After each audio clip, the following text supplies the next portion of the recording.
masuk ke dalam dimensi di mana logika nggak bekerja lagi, maksudnya logika nggak bisa menembus lagi di situ.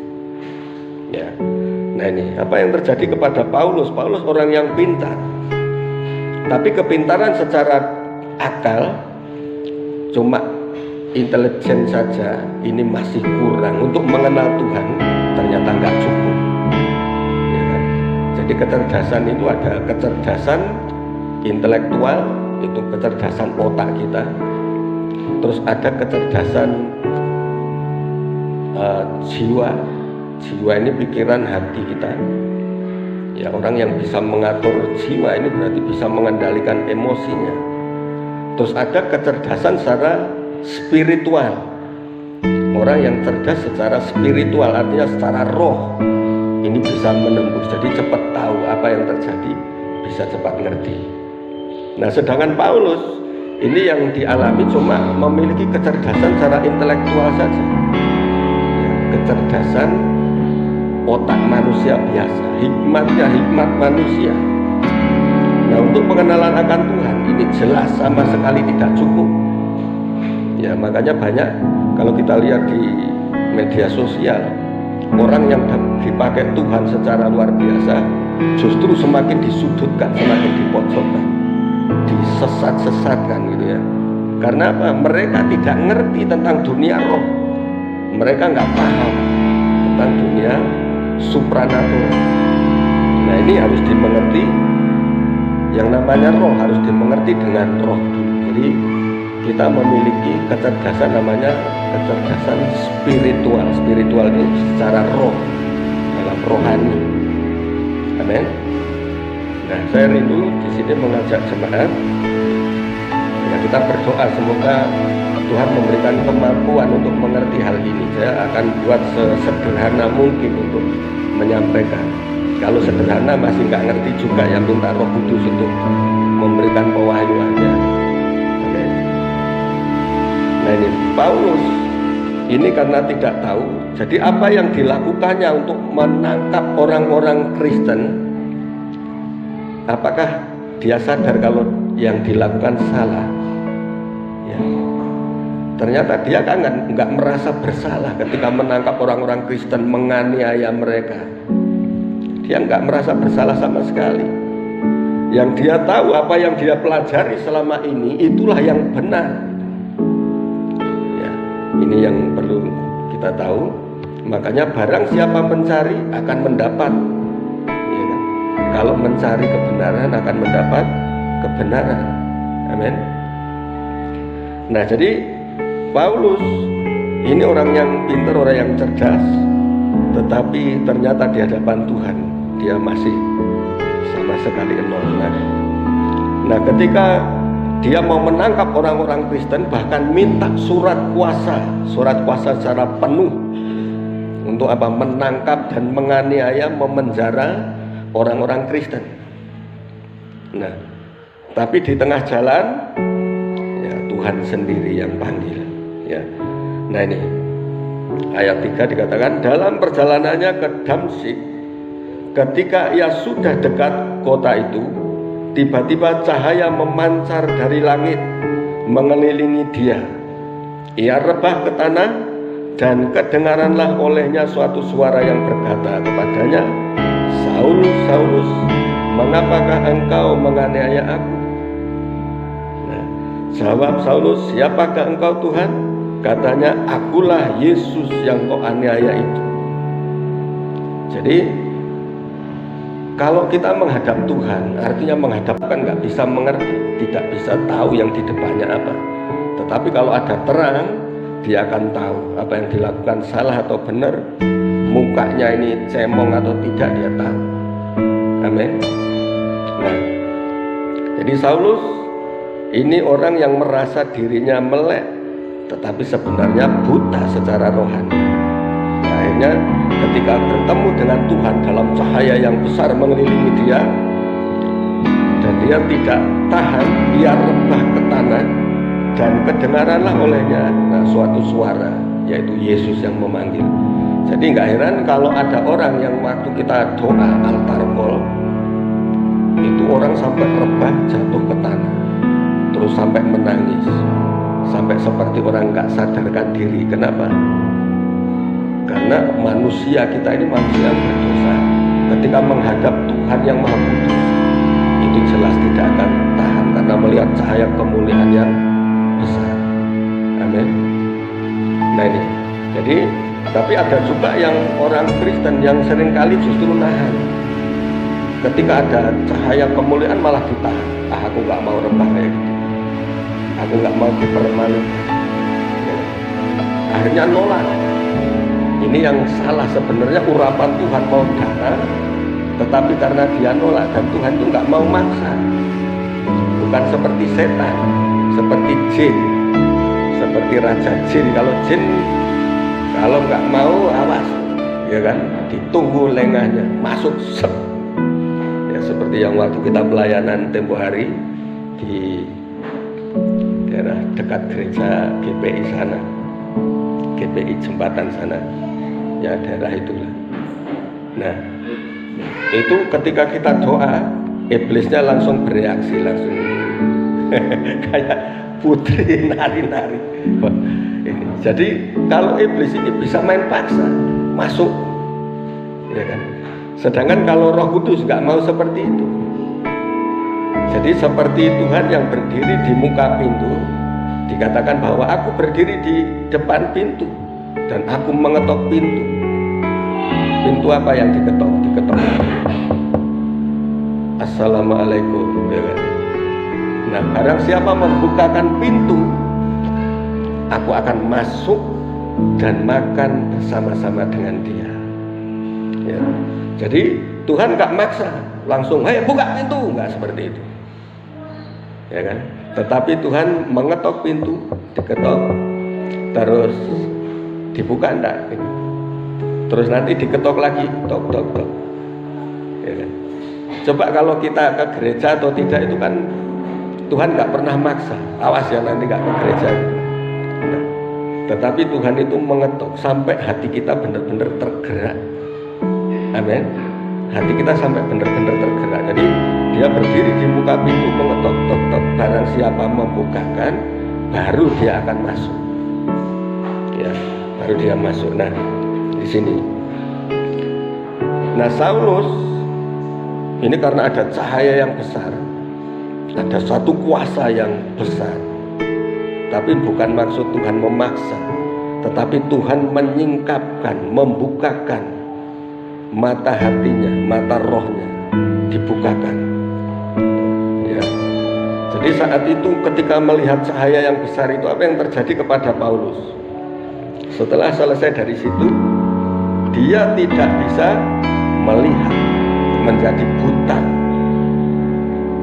Selama berapa hari butanya? 3 hari. Nah, kenapa mesti 3 hari?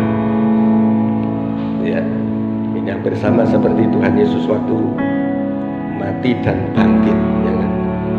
Nah, 3 hari. 3 hari berarti hari kemenangan. Amin. Nah, jadi Paulus mengalami buta. Mata jasmaninya dibuat buta oleh Tuhan, tetapi mata rohnya mulai dicelikkan, mulai dibukakan. Makanya kalau di sini ada orang yang sok tahu, sok pintar, itu bisa jadi karena apa? Masih buta secara rohani. Tahunya orang lain yang salah, saya yang benar. Tetapi orang yang mata hatinya terbuka, ini akhirnya seperti Saulus, menyadari bahwa apa yang dilakukan selama ini adalah satu kesalahan yang besar. Dan akhirnya Saulus disuruh Tuhan untuk pergi ke satu rumah. Nah, sampai dibawa di situ. Nah, Saulus pun berdoa karena Yesus sendiri menyatakan, "Akulah Yesus yang kau aniaya itu." Nah, kalau orang yang baru pertama mengenal Yesus tentunya gini, akan bertanya, "Benarkah engkau Tuhan?" Dia akan penasaran dan dia akan sering berdoa. Nah, ketika berdoa, ternyata dalam doanya Tuhan pun bekerja kepada seseorang yang namanya Ananias. Ananias ini bukan rasul yang terkenal, bukan rasul yang besar seperti Simon, Petrus, Yohanes, bukan. Enggak terkenal, disebutkan cuma sekali di sini, ya kan? Ananias. Nah, aku akan mengutus seseorang untuk mendoakan, melimpahkan tangan atasmu supaya engkau dapat melihat. Nah, Tuhan ini gini, kalau melakukan sesuatu itu tuntas itu. Melakukan perkara-perkara dengan Tuhan harus tuntas. Jadi kita juga harus sabar menunggu. Ya kalau Paulus tidak sabar, mungkin langsung pergi ke tabib. Mataku ini kenapa? Kalau ke tabib bukannya nanti sembuh, malah jadi benar-benar buta, ya kan? Tetapi dia pergi sesuai apa yang ditunjukkan oleh Tuhan ke satu rumah. Terus dia berdoa, dan dalam doanya dia menunggu Ananias untuk datang. Nah, seringkali kita sebagai orang percaya juga tidak sabar, sehingga apa yang kita rindukan tidak tercapai. Ya, bukannya selamat malah binasa, gitu ya. Ini ada satu kesaksian seperti ini. Ada 4 orang yang sama-sama naik pesawat. Nah, 4 orang ini adalah pilot. Yang satu pilot, yang satu adalah seorang pengusaha kaya raya, yang ketiganya seorang hamba Tuhan, seorang pendeta tua, yang terakhir ini anak masih muda, seorang anak pramuka, nanti masih sekitar SMA. Nah, satu saat ketika naik pesawat ini ke suatu tujuan, pesawat mulai rusak, mesin mati.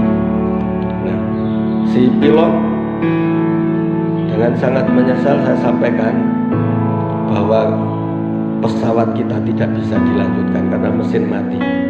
Kita masing-masing harus terjun. Dan perlu saya kasih tahu, di situ cuma ada 3 parasitnya. Ada yang untuk terjun payung itu cuma ada 3, sedangkan orangnya ada 4. Yang pertama, pilotnya berkata seperti ini, maaf ya, aku duluan, aku terjun duluan, karena pilot kan tahu di mana meletakkan parasit. Ya, akhirnya dia ambil, langsung loncat, terbang, selamat. Ya, karena gini dia pikirnya, saya harus cepat lapor ke komandan. Saya harus cepat, saya duluan, loncat dulu. Silahkan kalian cari masing-masing. Yang kedua, yang meluncur siapa? Pengusaha. Kenapa pengusaha duluan? Ya, prinsip dari pengusaha itu apa? Time is money. Artinya waktu adalah uang. Kalau nggak cepat, tidak dapat. Dia langsung ambil, langsung terjun. Maaf, saya duluan. Celep, terbang. Ya kan? Nah, tinggal berdua, pendeta dan pramuka. Pendetanya karena sudah tua, ya seorang hamba Tuhan berani berkorban, ya kan, langsung gini, enak, umurmu masih jauh, kamu masih muda, kamu terjun duluan aja, kamu selamat ketemu dengan keluarga, kalau bapak biar ketemu bapak di surga. Terus anak pramuka ini bilang seperti ini, enggak pak, kita berdua akan selamat. Loh kok bisa? Karena pengusaha tadi tergesa-gesa, yang diambil ini ransel saya pak. Yang diambil ranselnya pramuka, terjun cus. Yang menghadap surga duluan, yang menghadap bapak justru pramukanya. Karena apa? Terburu-buru. Pendetanya yang tadinya sudah siap menghadap bapak justru selamat. Karena apa? Dia sahabat, ya kan? Barang siapa mengasihi nyawanya akan kehilangan nyawanya, tapi barang siapa menyerahkannya justru akan memperolehnya. Amin.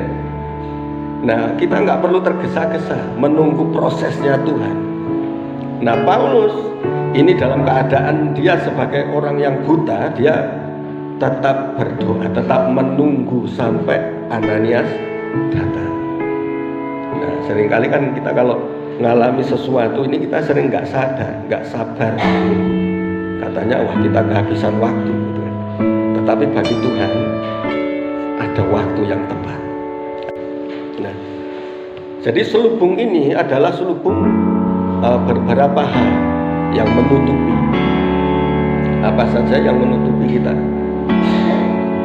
Ya, jadi selubung secara duniawi ini macam-macam ternyata, yang membuat kita tidak mengenal Tuhan, tidak bisa melihat Tuhan. Yang pertama adalah dosa kita itu menyelubungi, itu jelas. Seperti yang dikatakan di Yeremia, tanganku tidak kurang panjang untuk menolong, telingaku tidak kurang tajam untuk mendengar, tetapi kesalahanmu dan dosamu itulah yang menghambat sesuatu yang baik daripadaku. Jadi ketika kita berdoa, Tuhan itu mendengar, tetapi Tuhan mau supaya kita lepas dari dosa, pertolongannya baru akan leluasa. Ya. Terus selubung yang lain adalah selubung yang dibuat oleh namanya roh agamawi. Roh agamawi. Jadi bukan, jadi gini perbedaannya. Apakah Kristen itu agama? Ya kalau di Indonesia Kristen adalah sebuah agama.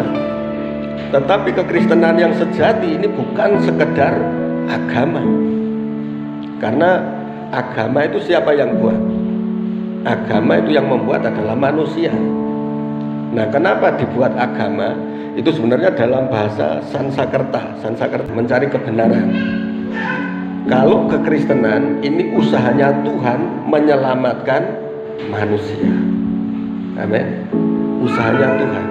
Karena begitu besar kasih Allah akan dunia ini, sehingga Ia mengaruniakan anaknya yang tunggal, supaya setiap orang yang percaya tidak binasa, melainkan beroleh hidup yang kekal. Itu Kristen itu seperti itu, kasihnya Tuhan, kasih karunia dari Tuhan untuk menyelamatkan manusia. Kalau agama itu usahanya manusia mencari Tuhan, gitu ya. Nah ini jadi ada selubung yang namanya roh agamawi. Jadi tadi Rasul Paulus ketika melakukan kejahatan, membunuh, menangkap orang-orang Kristen, ini yang dilakukan bukan perintah Tuhan tapi perintah agama. Yang dilayani adalah perintah agama yang dibuat oleh manusia. Makanya kita harus hati-hati saat kita melakukan ibadah ini kan gini, supaya berkenan kepada Tuhan.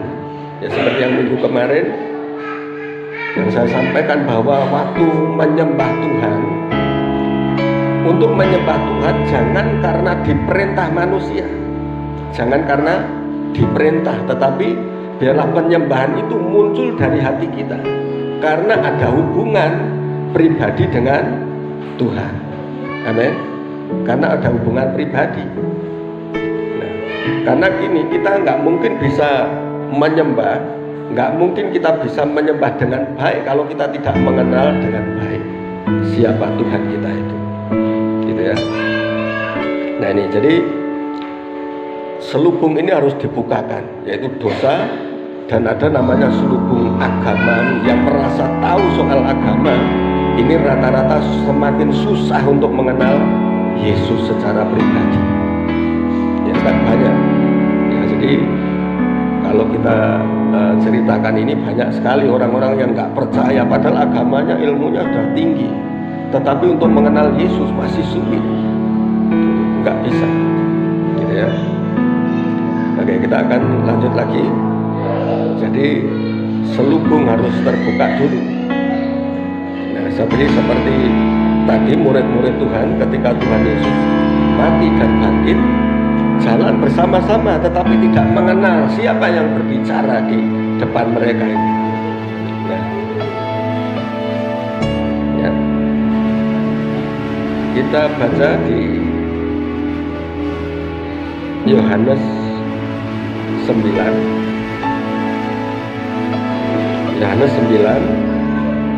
ayat 39.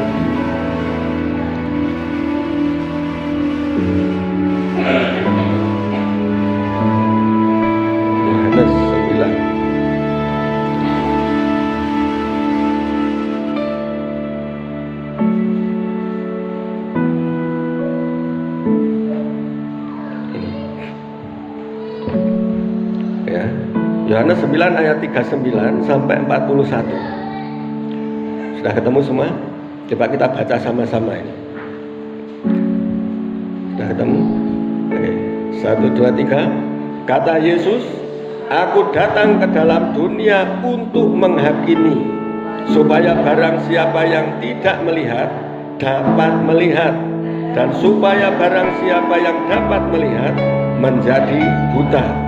Kata-kata itu didengar oleh beberapa orang Farisi yang berada di situ, dan mereka berkata kepadanya, apakah itu berarti bahwa kami juga buta?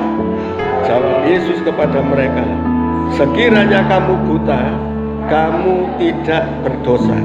Tetapi karena kamu berkata, kami melihat, maka tetaplah berdosa. Wah, ya agak sulit pengertiannya, tapi yang jelas bahwa orang yang merasa dirinya melihat Tuhan, maksudnya merasa dirinya benar, justru itulah orang yang tidak benar. Karena gini, perumpamaan ahli Taurat ini namanya ahli-ahli agama, kalau ibadah pasti berdiri di paling depan. Nah, terus pengen menonjol gitu, pengen menyolok. Jadi kalau berdoa sambil menadahkan tangan kayak gini. Nah, terus dia berdoanya seperti ini, Bapa, kami bersyukur karena aku tidak berdiri bersama-sama orang pendosa, ya kan? Nah, tetapi yang di belakang sana berdiri seorang pemungut cukai. Dia merasa sangat berdosa. Jangankan gini, tidak berani nunduk dan sambil menepuk dada.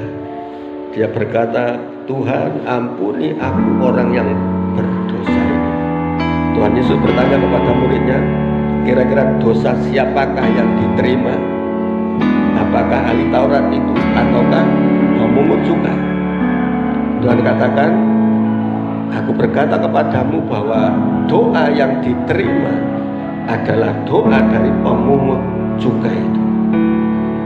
Nah, sebenarnya gini, kenapa pemungut cukai kok dikatakan orang berdosa?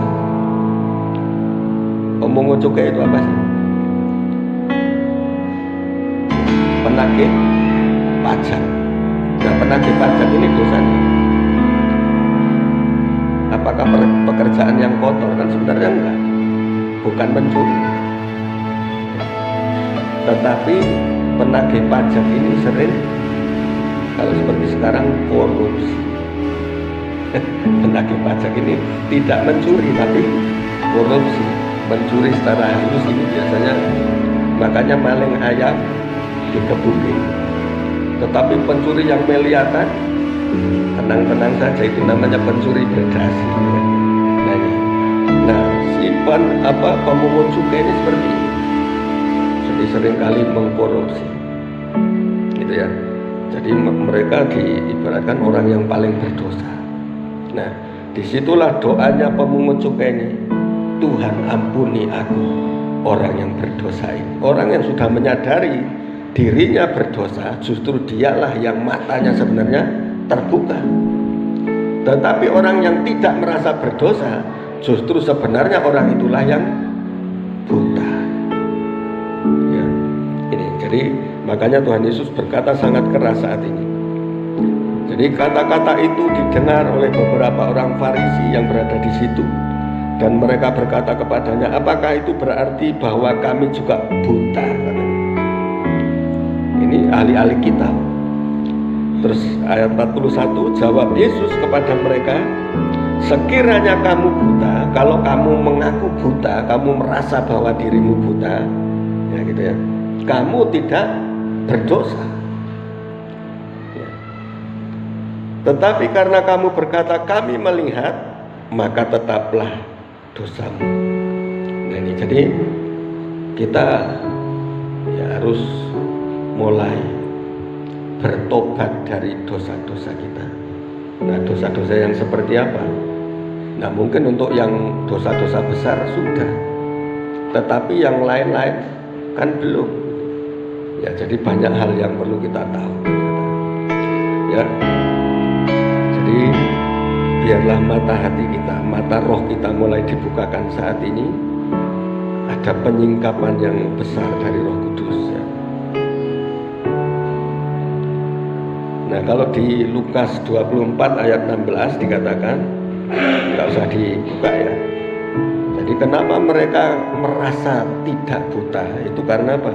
Tetapi ada sesuatu yang menghalangi mata mereka, sehingga mereka tidak mengenal Dia. Ada sesuatu yang menghalangi mata mereka. Ada selubung. Nah, ini.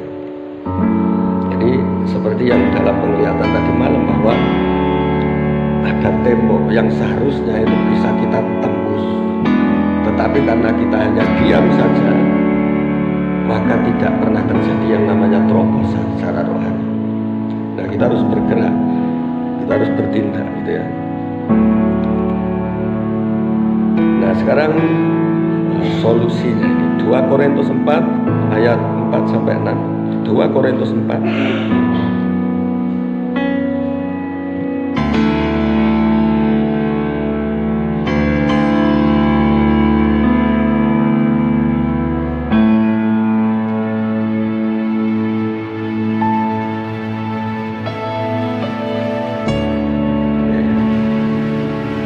Korintus 4 ayat 4 sampai 6. Ini saya bacakan yang cepat. Yaitu orang-orang yang tidak percaya, yang pikirannya telah dibutakan oleh ilah zaman ini, sehingga mereka tidak melihat cahaya Injil tentang kemuliaan Kristus yang adalah gambaran Allah. Sebab bukan diri kami yang kami beritakan, tetapi Yesus Kristus sebagai Tuhan, dan diri kami sebagai hamba-Mu karena kehendak Yesus. Sebab Allah yang telah berfirman, dari dalam gelap akan terbit terang.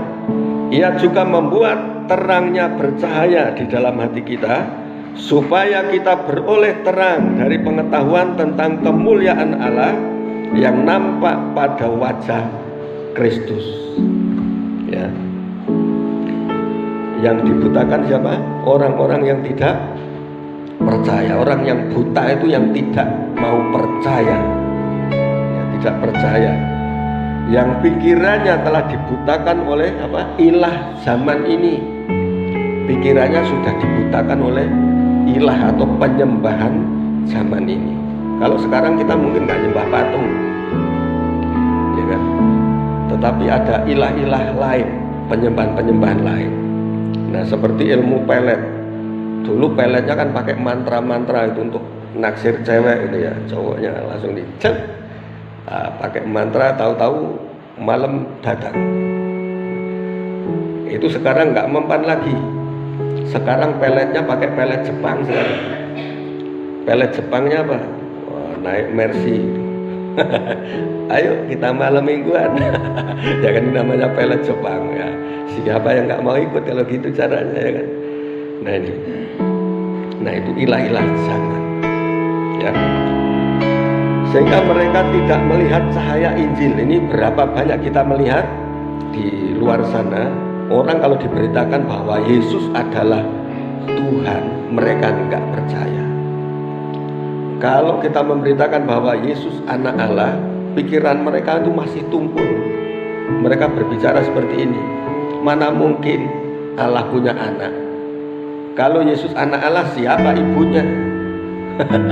Itu kan pakai otaknya yang masih tertutup, masih tumpul, ya kan? Siapa ibunya katanya? Ya. Nah, terus ada yang menjelaskan seperti ini. Anak Allah itu bukan secara logika penjelasannya, seperti anak tangga.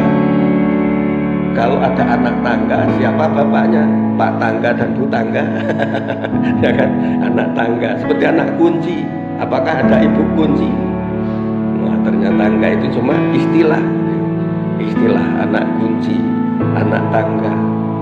Nah, jadi mereka masih dibutakan sehingga susah untuk percaya. Nah, kita sebagai orang percaya kepada Tuhan, apa yang harus kita lakukan ketika menjelaskan kepada mereka? Yang pertama, selubung yang menutupi itu harus dibukakan, disingkapkan dulu. Kalau itu sudah dibukakan, itu nanti ada namanya kehendak bebas. Mereka sudah nggak terikat lagi. Jadi bisa punya kehendak bebas, mau milih percaya Yesus atau tidak. Ini sudah nggak ada pengaruh dari kuasa lain lagi, gitu ya. Seperti Paulus, ketika cahaya itu turun mengelilingi dia, ada pengetahuan yang baru. Dia mulai mengenal bahwa Yesus adalah Tuhan. Coba lihat aja, siapakah engkau Tuhan? Pertanyaan Paulus, siapakah engkau Tuhan? Nah, siapa yang memberitahu bahwa dia adalah Tuhan? Tuhan sendiri melalui cahaya kemuliaannya itu. Amin. Nah, jadi dalam terang cahayanya ada terang yang membawa pengetahuan yang baru. Ya, jadi saat kita berdoa, saat kita menyembah, ini kita harus mulai masuk ini di GPI ini, masuk ke ajaran yang seperti ini, mulai masuk ke dimensi baru, dimensi roh. Jadi saat kita menyembah bukan lagi cari siapa-siapa, ke gereja bukan cari gembalanya, bukan karena siapa, tapi memang benar-benar cari Tuhan. Amin. Kalau lihat gembalanya, saudara pasti akan mengalami kecewa. Gembala juga manusia, punya kelemahan, ya kan? Tetapi kalau cari Tuhan, kita nggak akan pernah kecewa. Amin. Kan jangan cuma nyanyi toh, tak pernah kecewa, ya kan? Tak pernah kecewa. Nah, apakah kita pernah kecewa? Kita jangan pernah kecewa dengan kesalahan. Karena gini, kalau kecewa sama gembalanya, saya bilang wajar, biasa. Tapi kalau kecewa sama gembala terus marah sama Tuhan, nggak ke gereja, nah itu yang salah. Nah, karena kecewanya sama gembala. Tapi kalau kita ini berharap sama Tuhan, kita tidak akan pernah kecewa. Amin. Oke, selanjutnya ayat yang paling disukai.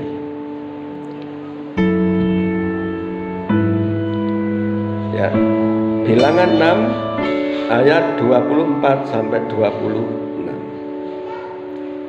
Bilangan ini masuk ke Perjanjian Lama.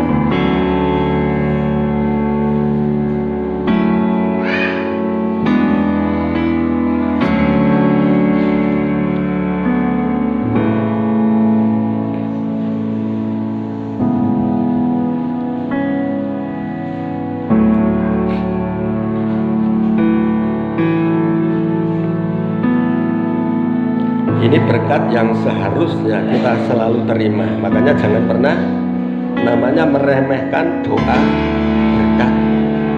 Kenapa? Enggak boleh meremehkan doa berkat. Coba baca Bilangan 6 ayat 24 sampai 27. Oke, baca sama-sama biar diberkati ya. Sama-sama diberkati. Saya membaca untuk saudara, saudara membaca untuk saya, jadi sama-sama kena. Oke, 1, 2, 3. Tuhan memberkati engkau dan melindungi engkau.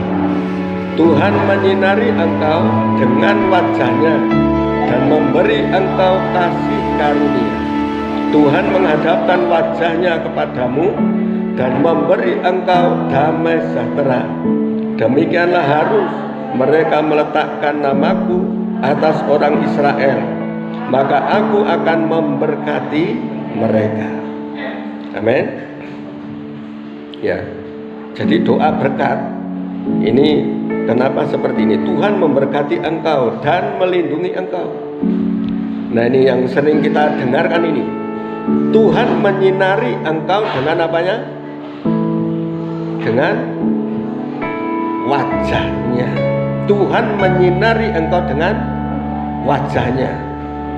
Nah, itulah kenapa kalau kita datang ke hadapan Tuhan, cari wajah Tuhan.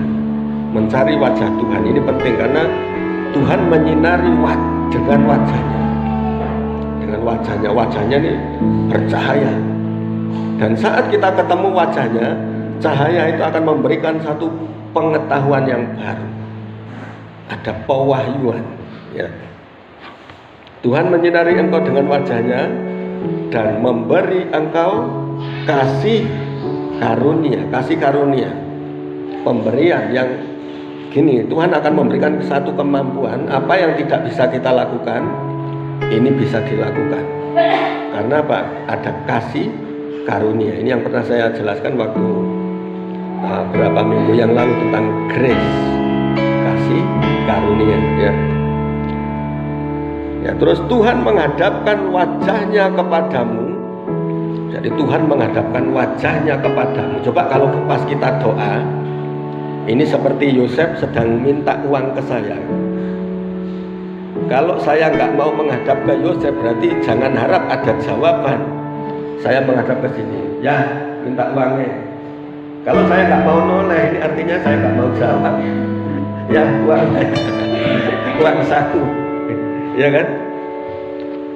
Nah, tetapi ketika dipanggil, baru saya boleh apa? Bos, saya minta uang berapa? Ya kan? Ada jawaban. Amin. Nah, kalau Tuhan menghadapkan wajahnya kepadamu, artinya apa? Ya, sudah otomatis setiap jawaban atas doa kita, pergumulan kita akan tergenapi. Amin. Itu mengapa kita mencari wajah Tuhan. Jangan sampai Tuhan menyembunyikan wajahnya, menyembunyikan dirinya, nggak mau kita temui. Dia adalah raja di atas segala raja. Jangan sampai ketika kita mencari terus aku nggak mau temui. Kenapa? Karena dia berdosa kepadamu. Ya. Nah, ini Tuhan menghadapkan wajahnya kepadamu dan memberi engkau damai sejahtera. Memberi damai sejahtera. Ayat 27, demikianlah harus mereka meletakkan namaku. Jadi ketika imam-imam ini berdoa, memberi doa berkat yang seperti ini, itu sama dengan sedang meletakkan nama Tuhan kepada masing-masing jemaat, meletakkan namanya. Nah, kenapa kok ada meletakkan nama? Ini ternyata penting sekali. Misalnya saya punya HP, ya kan? Ini kalau sudah saya kunci, kalau bukan saya yang buka nggak akan bisa, ya kan?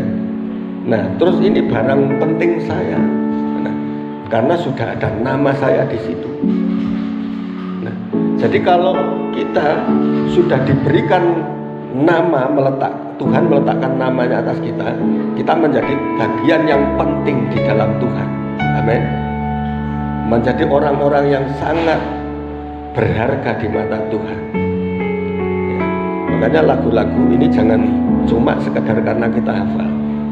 Hidupku berharga bagi Allah, ya, tiada yang tak berkenan di hadapannya. Ya, Kau telah ciptakan seluruh gambarnya. Ada yang di sini merasa jelek, yang cowok merasa aku nih nggak ganteng, ada nggak? Sampai sekarang nggak laku ini, karena jelek. Ada yang kecewa dengan wajahnya sendiri, ada nggak? Itu berarti nggak bersyukur. Tuhan katakan bahwa hidupmu sangatlah berharga, tiada yang tak berkenan di hadapannya. Ya. Jadi kalau sudah Tuhan meletakkan namanya pada kita masing-masing, hidup kita menjadi sangat berharga. Ya, makanya letakkan hidup kita di tangan Tuhan, serahkan di tangan Tuhan yang penuh kuasa. Jadi seperti ketika Tuhan memberkati, ada 5 roti dan 2 ikan, itu ketika cuma ada di tangan anak kecil ini, ya kalau dibagi nggak akan cukup itu. Tetapi diserahkan kepada Yesus, dan Yesus mengangkatnya, memberkatinya, baru dipecah-pecahkan. Disitulah mujizat terjadi. Amin. Nah, kalau kita ini punya hidup yang biasa ini serahkan kepada Tuhan. Maka saat kita diserahkan kepada Tuhan, hidup kita akan menjadi hidup yang luar biasa. Amin. Katakan samping kiri kanannya, engkau luar biasa. Kasih salam, engkau luar biasa. Amin. Jadi kita adalah orang yang luar biasa karena ada nama Tuhan yang diletakkan pada hidup kita. Oke, amin. Oke, kita